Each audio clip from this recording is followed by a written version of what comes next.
In a small, sun-bleached coastal village lived a fisherman named Arjun.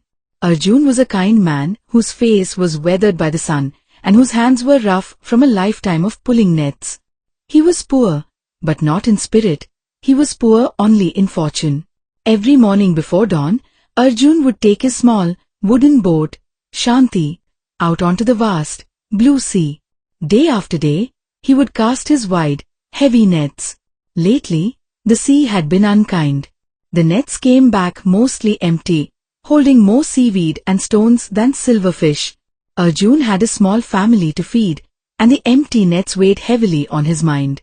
One blustery evening, as the sun was sinking into the ocean, Arjun cast his net one final time, praying for a good catch. When he started to pull it in, the net was heavier than it had ever been. "Ah, at last," Arjun muttered, thinking he had caught a school of large fish. He struggled for 20 minutes, his back aching, until he finally dragged the net onto the deck. But inside, there were no fish. Instead, there was a single, enormous oyster shell, its edges rough and barnacle-covered.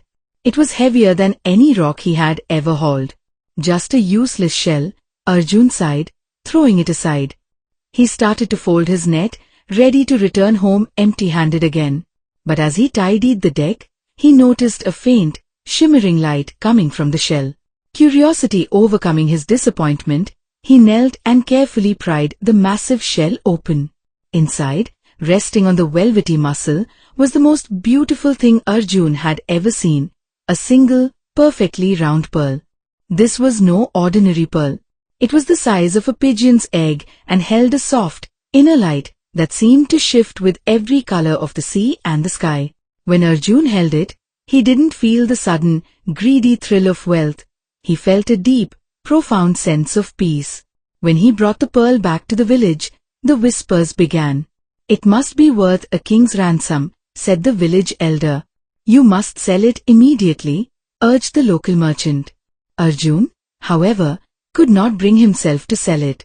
Every time he held the pearl, it reminded him of the quiet, deep beauty of the sea that had always sustained him, even when the nets were empty. He kept it hidden in a silk pouch and only looked at it when he felt worried or sad. The pearl didn't instantly bring him fish, but it brought him patience. The next few weeks, Arjun returned to the sea. The nets were still light, but Arjun was different. He didn't rush. He didn't complain. He sat in the boat, holding his small pearl, and remembered the peaceful silence of the deep.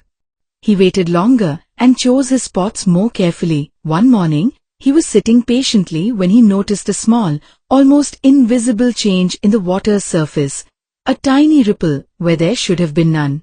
Most fishermen would have missed it, but Arjun, thanks to the quiet attention the pearl had taught him, saw it. He cast his net not into the wide ocean, but precisely over that single, small ripple.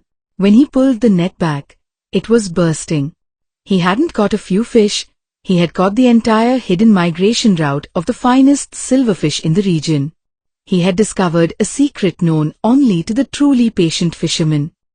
Arjun's fortunes changed overnight. He became the most successful fisherman in the village, not because of the pearl's cash value, but because of the insight and calmness it had given him. He used his new wealth not to build a big house, but to buy 2 more boats and hire the other poor fishermen, sharing his secret spots with them. He helped rebuild the old, broken nets of the village and bought a small bell for the lighthouse that kept all the boats safe. He never sold the pearl. He wore it on a simple leather cord around his neck.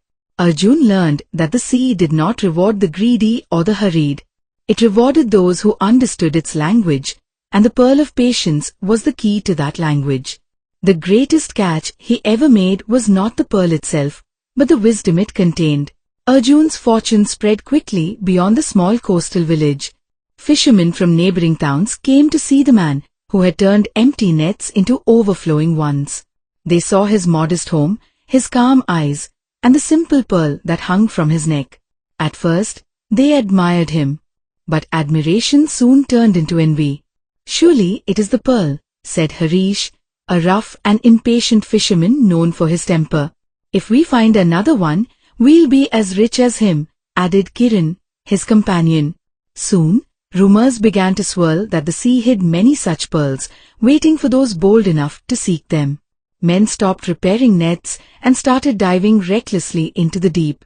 The village, once alive with songs of work, grew restless with greed. Harish and Kiran built a small raft and set out before dawn, claiming they would return with a pearl greater than Arjun's. For days, they searched near reefs and underwater caves, ignoring storms and warnings. The sea, calm at first, began to show its wrath. Waves grew heavier, winds sharper. Still, they dove again and again, their eyes searching for the glow of magic in the murky depths. On the third night, lightning split the horizon. A storm struck without mercy. Their raft shattered, and the greedy men were swallowed by the same sea they had tried to command. Only a few splintered planks returned to shore. When Arjun heard the news, he didn't boast or rejoice. He walked to the edge of the sea at dusk and placed his palm on the water. "Mother Sea," he whispered, "forgive them. They saw your gifts, but not your lessons." The waves lapped gently against his fingers, as if in reply. That night, Arjun sat quietly in his hut, holding the pearl close. Its inner glow was softer than ever, not bright, but warm. He realized it was not meant to dazzle but to guide. That night, Arjun dreamt of the seafloor. He saw the same giant oyster from which he had once pulled the pearl. Its shell was open again, but now empty, glowing faintly like a lantern waiting to be refilled. A voice spoke from within the light. "A pearl is not born from greed, Arjun. It grows from pain, patience, and time. Share that truth, and you will calm the tides." When Arjun awoke, the message stayed with him.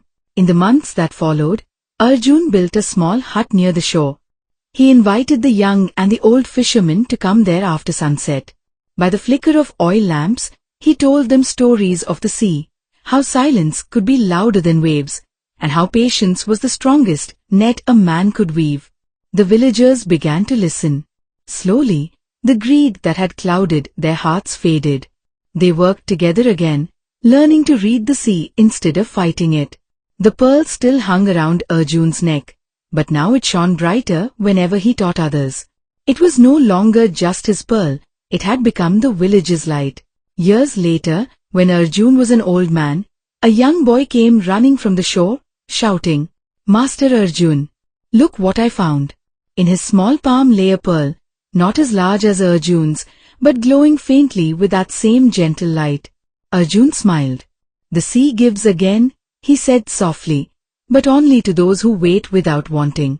And the boy looked out at the endless horizon where the setting sun, understanding that true wealth was never in what one found, but in how one lived while searching. If you like the Arjun story, please do not forget to like, share and subscribe. And press the bell icon for more stories. Thanks for watching.